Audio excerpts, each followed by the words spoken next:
Muy buenos días, muy buenas tardes o seguramente muy buenas noches, estimado oyente, según sea la hora y el lugar donde se encuentre escuchando este mensaje.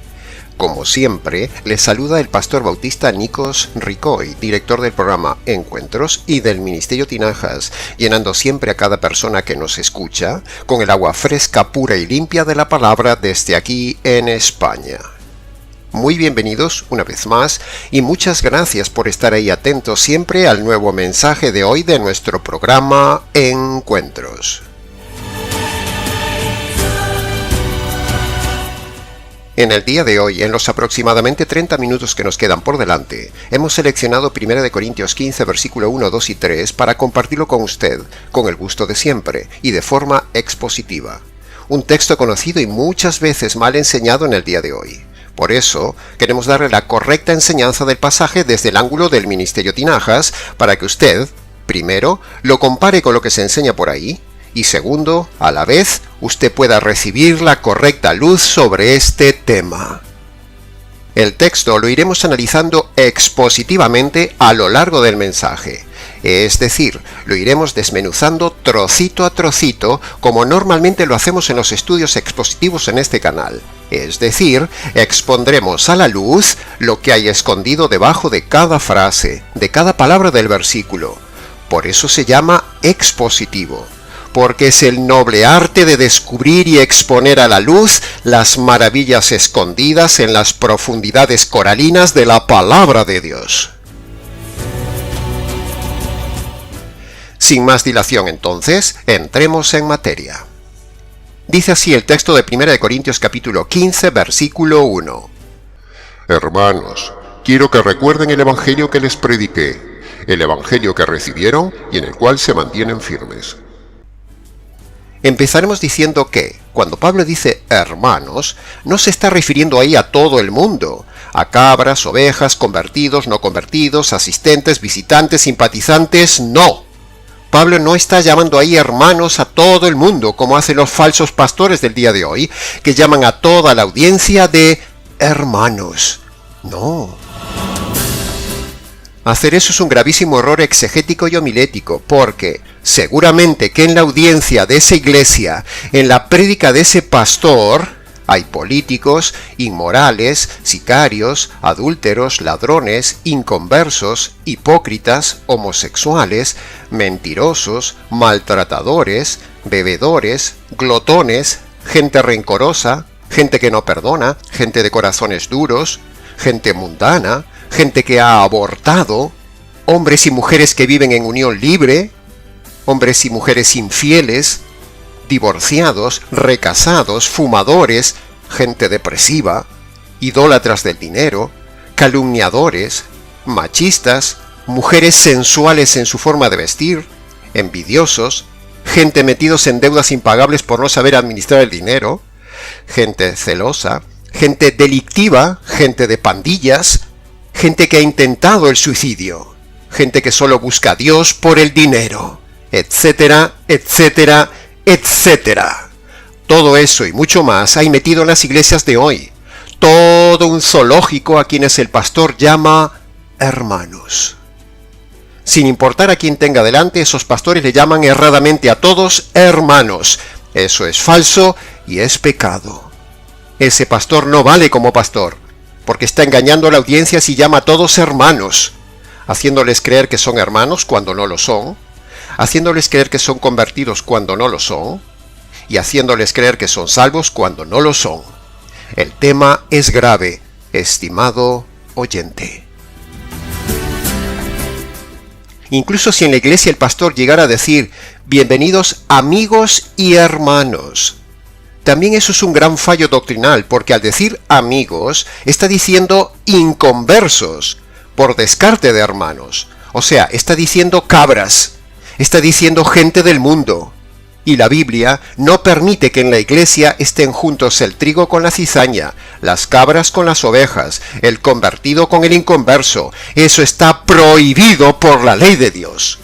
Eso lo dice clarísimamente todo el Nuevo Testamento, y en específico 2 Corintios capítulo 6, versículo 14 al 17. Dice así: no se junten en yugo desigual con los incrédulos. Y ahí no solo se refiere a la pareja, sino también se refiere a la gente metida en la iglesia. Porque sigue diciendo el texto, ¿qué relación tiene la justicia con la injusticia? ¿Qué comunión puede haber entre la luz y las tinieblas? ¿Qué tienen de comunión el creyente con el incrédulo? Todas estas preguntas tienen una sola respuesta, ninguna. Por eso el versículo 17 el Señor dice, salid de en medio de ellos y apartaos de ellos, dice el Señor. ¡Wow, estimado oyente! Lo entiende hasta un niño. Sin embargo, los pastores del día de hoy meten a todo el mundo en la iglesia, porque son falsas iglesias, son falsos pastores, y nosotros los denunciamos desde aquí. Ahora, escuche muy bien esto. Un hermano, bíblicamente hablando, es solo una persona que se ha convertido por medio del verdadero evangelio. No cualquier persona que usted ve en una iglesia local, eso es un hermano. Puede ser un religioso, un asistente, pero no un hermano. Porque en el día de hoy, ni el evangelio se conoce en esas iglesias, por lo tanto no pueden ser hermanos. En verdad le digo, estimado oyente, que la grandísima mayoría de las iglesias del día de hoy no son un lugar de hermanos, sino más bien son un zoológico lleno de inconversos, dirigidos por un rey lobo o una reina hiena. Cuando en la Escritura se habla de hermanos, se habla solo de convertidos por medio del evangelio verdadero. Y permítame decir a la estimada audiencia que en Latinoamérica hay una grave costumbre de llamar a todo el mundo hermanos y decir también que Dios te bendiga. Y esos son dos grandísimos errores promovidos y alentados por los falsos pastores del día de hoy y el costumbrismo religioso falso extendido por todo el mundo hispanoamericano, pero no es bíblico. ¿Usted ve al Señor Jesús diciendo a todo el mundo que Dios te bendiga? ¿O diciendo a los fariseos y a la multitud llamarle hermanos? ¿Usted ve en el Nuevo Testamento que Pablo y los apóstoles llaman hermanos a los inconversos? Usted no puede llamar hermano a cualquiera que se le cruce delante en una iglesia. Si antes usted no sabe fehacientemente que sea una persona que se ha convertido por medio del Evangelio. No dé por hecho nada, estimado oyente. Llámelo más bien por su nombre, que para eso lo tiene. Pero no llame a todo el mundo hermano, porque por el hecho de estar en un local, ser conocido en una iglesia, o ser visitante esporádico a una iglesia, eso no lo hace hermano. Ni usted tiene la obligación de llamarle hermano. De esto estamos muy convencidos en el Ministerio Tinajas, y así lo practicamos. Por eso usted nunca me escuchará decir a mí en los programas, en la audiencia, hermanos, ni mucho menos decir al inicio del programa la errada y famosa frase, que Dios les bendiga, estimado oyente. Cuando en realidad la Biblia dice claramente que todo hombre inconverso es enemigo de Dios y está bajo la maldición de Dios. Por eso un inconverso todavía está bajo maldición, el convertido no, pero el que no se ha convertido por medio del Evangelio está bajo maldición, por lo tanto usted no lo puede llamar hermanos ni puede decirle que Dios te bendiga. Así que es un contrasentido decirle a alguien que Dios le bendiga. Estar en una iglesia e ir a los cultos no es ser convertido. Estar en un ministerio de iglesia no es ser convertido. Cantar en el coro no es ser convertido. Una persona puede ser religiosa pero inconversa, y decirle Dios te bendiga es contrario a la Biblia. Por lo tanto, esa mala costumbre piadosa y religiosa de saludar o despedirse diciendo que Dios lo bendiga, hermano, debe erradicarla usted de su boca. No la diga más, estimado oyente. Es contraria a la verdad teológico-doctrinal de la Biblia. No dé por hecho que alguien es convertido, más bien desconfíe de que la gente sea convertida. Así lo hemos confirmado 1000 veces en el ministerio pastoral. Por lo tanto, no use a la ligera nunca más esa frase inventada moderna, que Dios lo bendiga, hermano, o su variable bendiciones, si no se ha asegurado que esa persona se ha convertido por medio del Evangelio. ¿Es que la gente no sabe despedirse o saludarse de forma normal? Dios no va a bendecir a alguien porque usted le diga que Dios le bendiga. Porque todo hombre inconverso, como ya hemos dicho, está bajo maldición por eso mismo, por ser inconverso. ¿Comprende la idea, estimado oyente? Ahora, a propósito del tema, escuche y repasemos bien esto. La Biblia dice que todo inconverso está bajo maldición de Dios por 2 razones. Primero, por haber roto la ley de Dios. Eso lo hemos visto en Gálatas capítulo 3, versículo 10, donde dice, maldito todo aquel que no cumple toda la ley. Y segundo, el inconverso, por ser inconverso, es enemigo de Dios y está bajo la ira de Dios, como dice Juan capítulo 3, versículo 36 en la segunda parte. Por lo tanto, cuando alguien le dice a cualquier persona sin conocerla espiritualmente esa frase absurda de que Dios le bendiga, está diciendo lo que Dios no dice ni bendice de esa persona.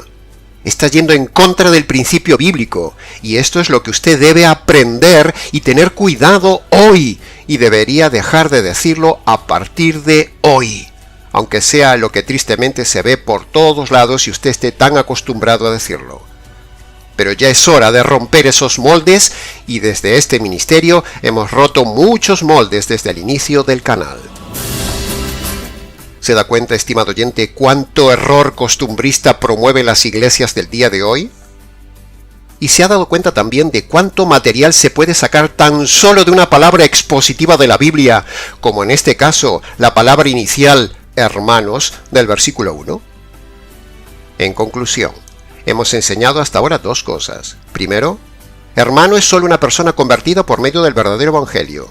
No por la oración de fe, no por practicar las 4 leyes espirituales, ni por pasar al frente, ni nada de eso. A partir de ahora, no llame hermano a la ligera a nadie. Y punto número 2, no bendiga lo que Dios no bendice.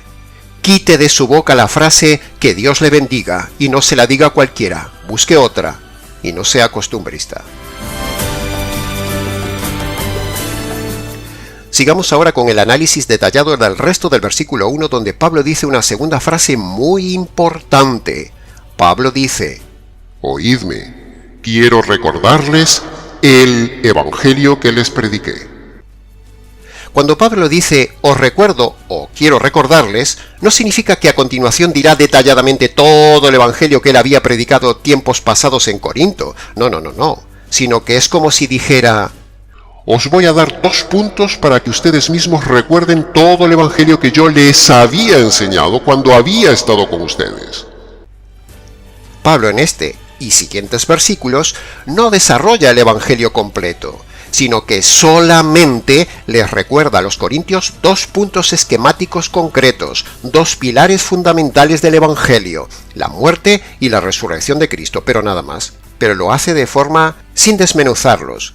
Y con esos 2 puntos que les recuerda a ellos, entonces a ellos les sería más fácil activar el recuerdo de todo el evangelio.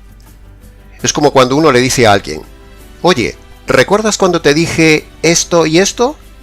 Ah, sí, es verdad. Ahora lo recuerdo todo. Pues de la misma manera, estimado oyente, Pablo aquí les está dando 2 puntos concretos solamente que les harán recordar luego a los corintios, cuando lean la carta, todo lo que Pablo les había dicho con todo detalle del evangelio cuando estuvo con ellos en su ciudad.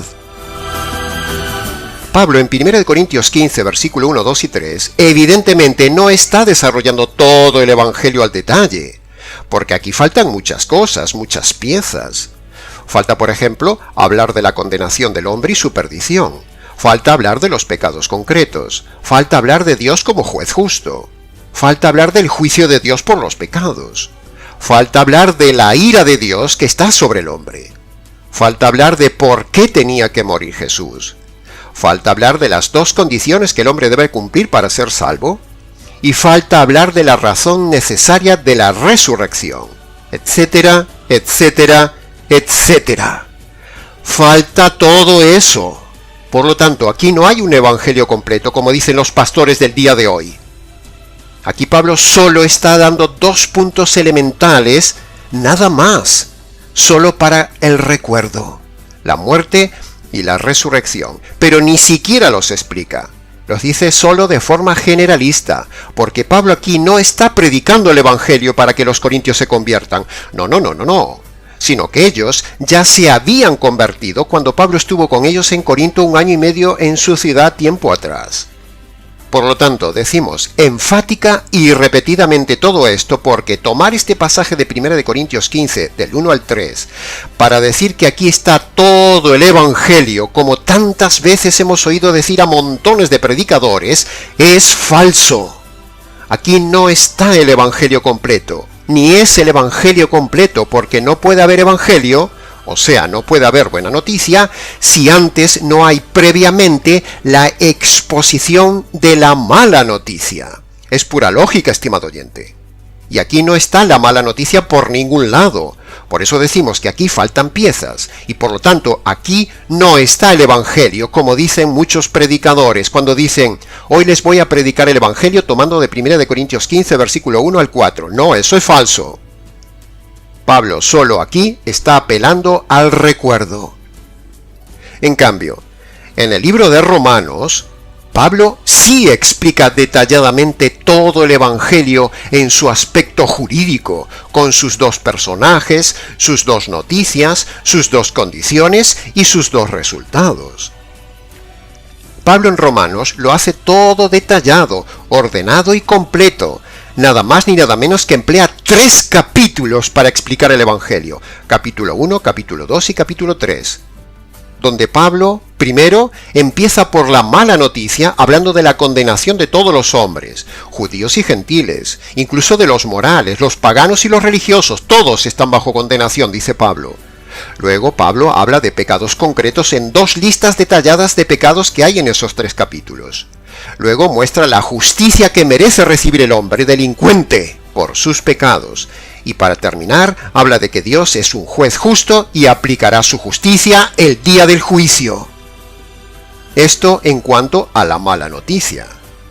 Pero segundo, Pablo luego habla también detalladamente del Evangelio, o sea, la buena noticia. Habla de la propiciación, es decir, en la cruz, el Padre descarga su ira sobre su Hijo para hacer justicia de las injusticias del hombre, o sea, de sus injusticias, estimado oyente.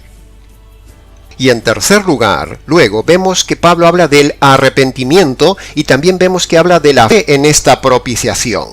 Es decir, está todo completo el Evangelio en Romanos capítulo 1, capítulo 2 y capítulo 3. Pero, nada de esto que hemos dicho lo vemos en 1 Corintios capítulo 15, versículo 1 al 3. Por lo tanto, Pablo aquí está haciendo una sinécdoque.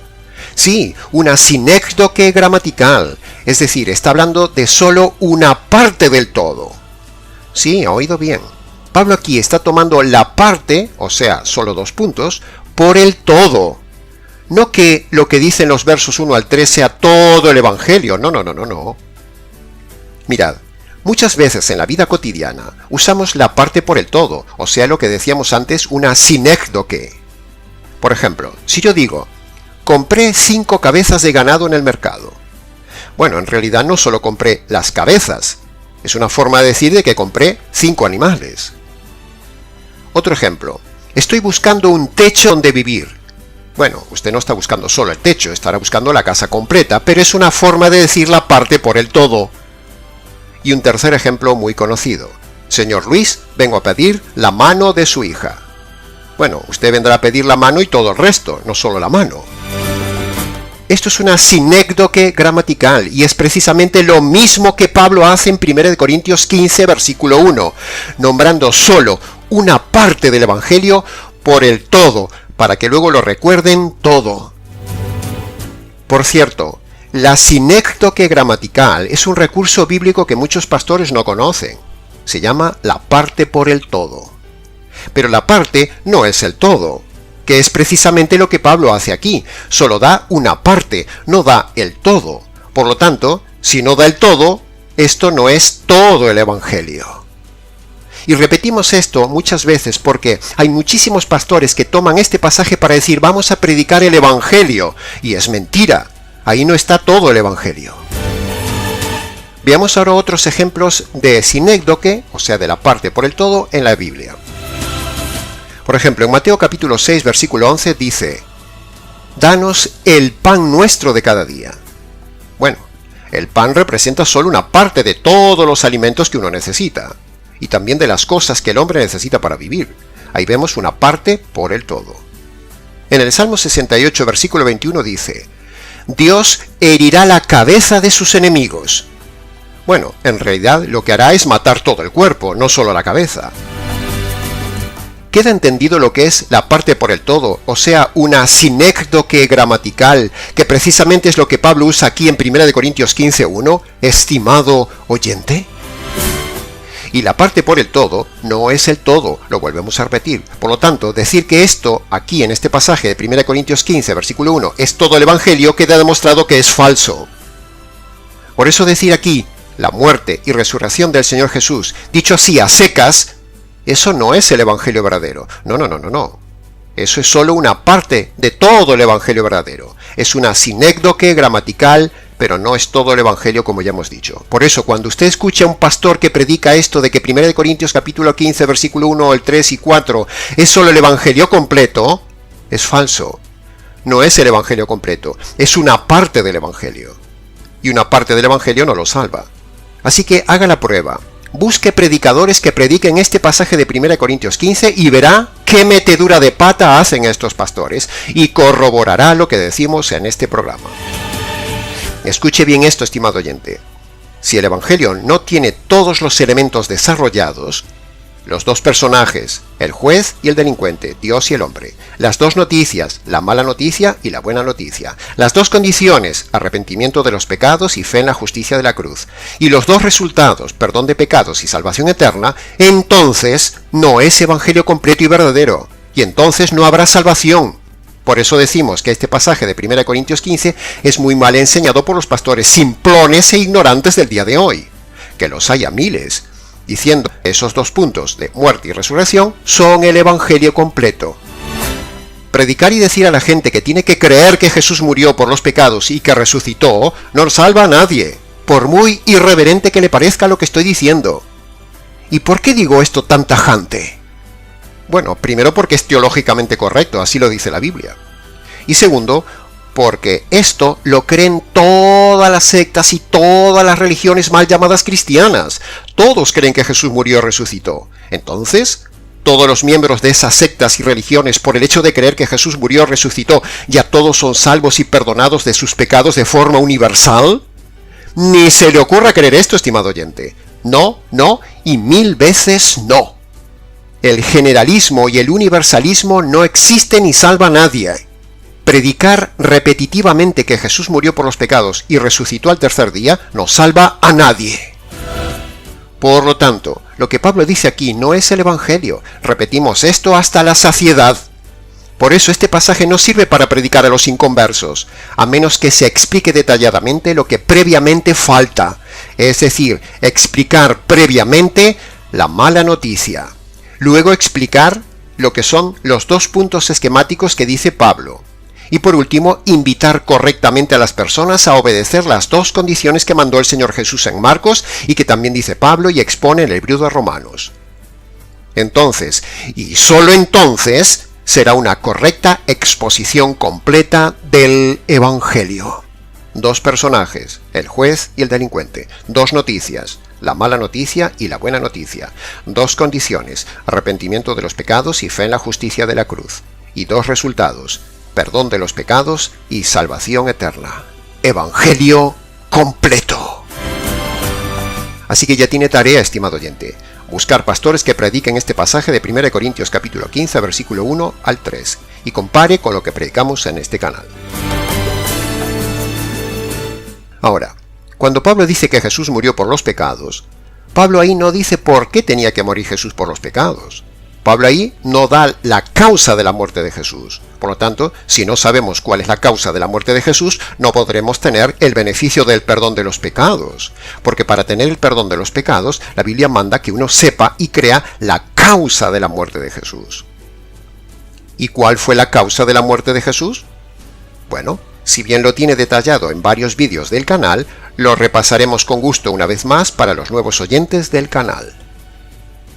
Pero antes de decir cuál es la causa de la muerte de Jesús, debemos decir que una cosa es la causa de la muerte de Jesús y otra cosa son las consecuencias o beneficios que produce la muerte de Jesús. Son dos cosas diferentes. Repito, una cosa es la causa de la muerte de Jesús y otra cosa son los beneficios de la muerte de Jesús. Solo cuando uno cree, recibe o se apropia de la causa de la muerte de Jesús, entonces usted recibe las muchas consecuencias o beneficios de la muerte de Jesús. Hay una sola causa de la muerte de Jesús que hay que creer, y varias consecuencias como resultado de la muerte de Jesús que recibe usted después de creer.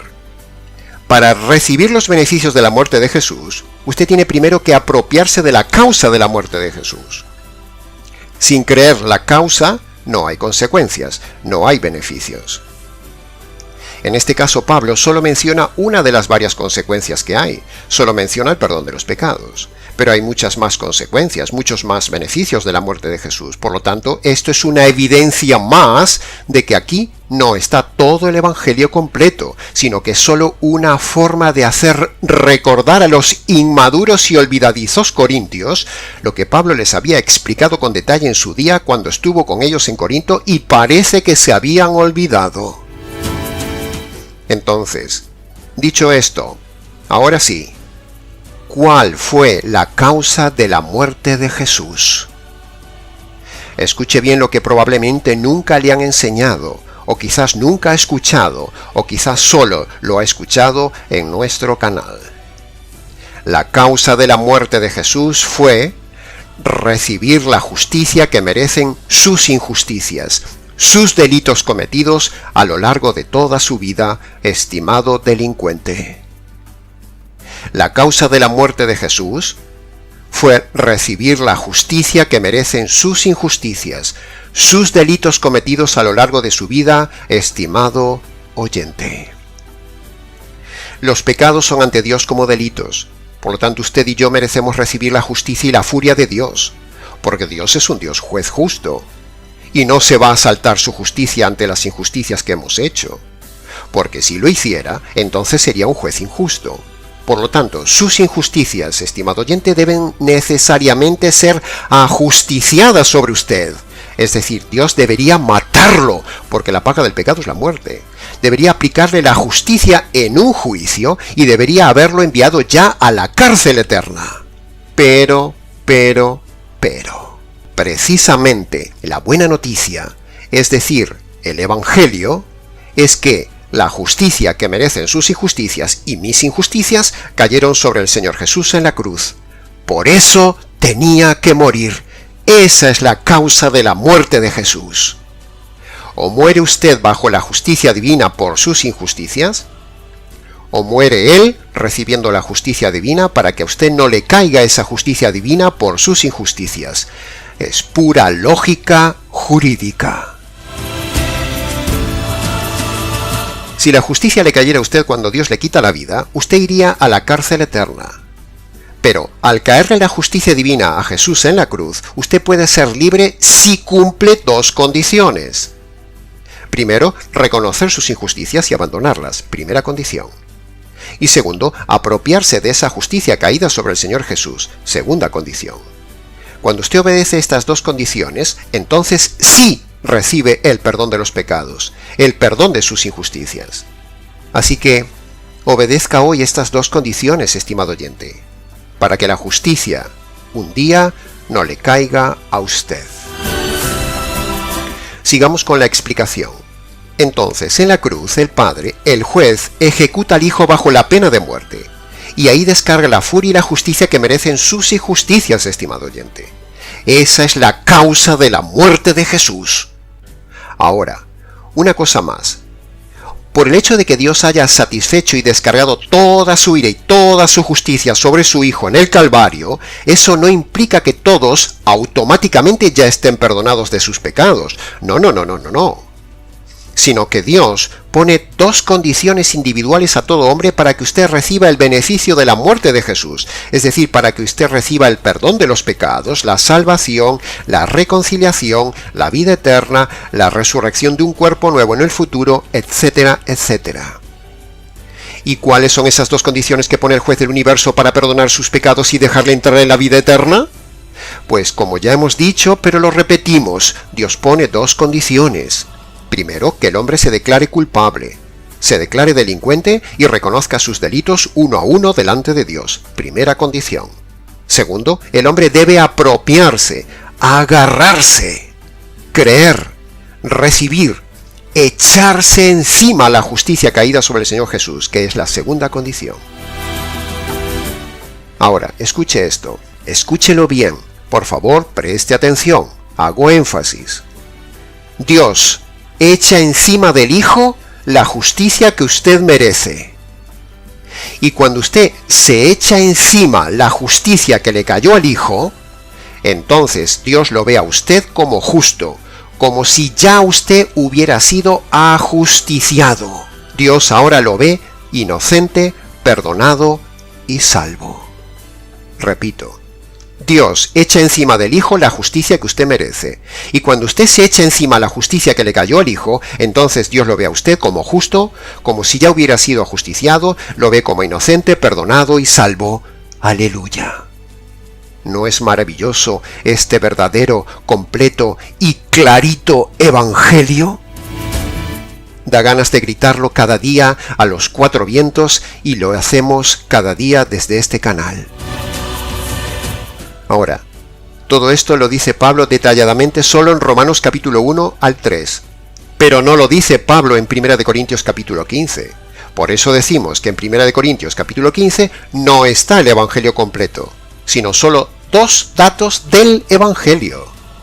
Nosotros predicamos el evangelio jurídico que hay en Romanos capítulo 1 al 3, pero la mayoría de los pastores predican 1 Corintios capítulo 15 versículo 1, 2 y 3.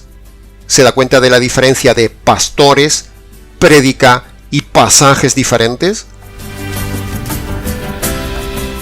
Así que, estimado oyente, aprovechemos este tema para invitarle a que obedezca a las dos condiciones que pone Jesús en Marcos capítulo 1 versículo 15 o en Romanos capítulo 1 al 3.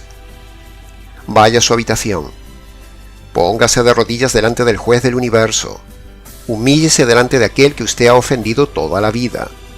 Descálcese en señal de reverencia delante de él como un día Dios le dijo a Moisés: descálzate porque el lugar donde estás es santo. Y allí le rogamos que obedezca a las dos condiciones que Dios pone para verdaderamente perdonar sus pecados y darle la salvación eterna. Primero, reconozca allí uno a uno sus pecados y abandónelos. Es la primera condición que Dios pone. Segundo, apropiese, agárrese, reciba esa justicia por la fe que le cayó al Señor Jesús en la cruz por sus injusticias. Es la segunda condición que Dios pone.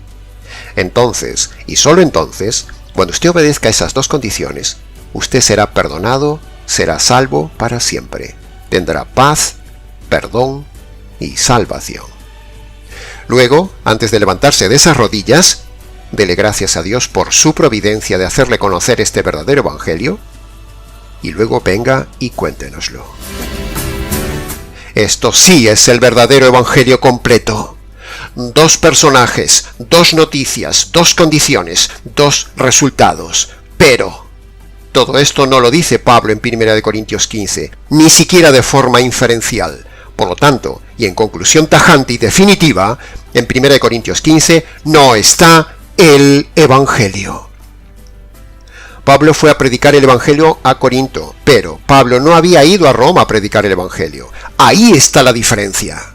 Que como Pablo no había estado en Roma para predicar el evangelio, entonces con la carta a los romanos se esfuerza en detallarles el evangelio completo y lo hace como en ningún lugar de la Biblia. En cambio, como Pablo sí había estado presencialmente en Corinto predicando el evangelio, entonces, por esa razón en el libro de Corintios no se detalla todo el evangelio de forma escrita, sino que se dan solo dos puntos esquemáticos de recuerdo para recordarles lo que Pablo ya había predicado en Corinto en su día. Es decir, si uno ya fue a predicar a un lugar, solo escribe puntos de recuerdo. Pero si uno no ha ido nunca a ese lugar, entonces se esmera en escribir con todo detalle para que la gente lo entienda y lo crea. Así que, si a usted le han predicado insistentemente que debe creer que Jesús murió y resucitó por los pecados, le han engañado. El evangelio que nos salva solo ha sido detallado en la carta a los romanos. Y de ahí debemos tomarlo para predicar el Evangelio, porque es el único libro de la Biblia que tiene todo el Evangelio completo, detallado, perfecto y expuesto desde el punto de vista jurídico. Sin romanos, nosotros los gentiles no tendríamos salvación ni tendríamos el Evangelio para predicar. Que conste en acta. Pasemos ahora al versículo 2. Dice: mediante este Evangelio son salvos. Al entrar en el segundo versículo nos damos de frente con una frase contundente. Dice el texto que la salvación es por medio del Evangelio, porque el verso dice: mediante este Evangelio son salvos. Es decir, el texto bíblico, una vez más, como a lo largo de toda la Biblia, nos dice inferencialmente que la gente no se salva por hacer una oración de fe, no se salva por medio de las 4 leyes espirituales inventadas, no se salva por la aberración de aceptar a Jesús en el corazón, no se salva por bautizarse de niño o de mayor, no se salva por ir a misa, no es salva por hacer buenas obras, no es salva por pertenecer a una religión supuestamente salvadora, no es salva por estar en una iglesia local, no es salva por ser buena persona, etcétera, etcétera, etcétera. Como dice este verso 2, y una vez más decimos aquí hasta el cansancio, la salvación para todos los hombres es solo por medio del Evangelio jurídico del Señor Jesús, Evangelio que predicamos constantemente, como si Dios rogase por medio nuestro a usted: reconcíliese con Dios por medio del Evangelio. Y hasta aquí, estimado oyente, con el mensaje del día de hoy. Mensaje breve respecto a lo mucho que aún se puede decir del tema, pero ha sido dicho lo suficiente para que usted entienda esta parte importante de la palabra de Dios y sea salvo. Aquí hemos dado solo unas pinceladas iniciales, pero para más información, preguntas o comentarios, escríbanos. nicos@gmx.es. Les ha compartido la verdad, solo la verdad y nada más que la verdad del tema, este expositor bíblico, Nicos Ricoy, del Ministerio Tinajas, desde aquí en España. Será entonces hasta nuestro próximo encuentro en nuestro programa Encuentros.